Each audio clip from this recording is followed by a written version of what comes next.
विधान परिषदेच्या जागांसाठी भाजपकडून हालचालींना वेग पाहायला मिळतोय। विधान परिषदेसाठी भाजप नेत्यांची यादी दिल्लीला पाठवण्यात आली आहे, अशी माहिती आता सूत्रांकडून मिळतेय। केंद्रीय नेतृत्वाला भाजपने 30 जणांची यादी पाठवली आहे।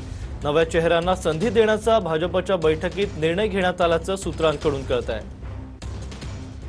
विधान परिषदेसाठी भाजपकडून 30 नावं दिल्लीत, सूत्रांची माहिती। माधवी नाईक, डॉक्टर उपेंद्र कोठेकर, मनोज कोटक, केशव उपाध्ये, रवी अनासपुरे, राजेश पांडे, दयाशंकर तिवारी, राम सातपुते, रणजित सिंह निंबाळकर, संजय काका पाटील, विवेक कोल्हे, जगदीश मुळीक, प्रमोद जठार, संजय केणेकर, अर्चना पाटील चाकूरकर, दादाराव केचे, संजय भेंडे, संदीप जोशी।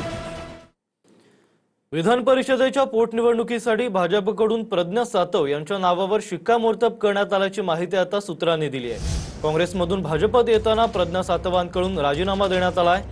भाजपमध्ये पक्षप्रवेश करताना विधान परिषदेची उमेदवारी देण्याचं आश्वासन त्यांना देण्यात आलं होतं।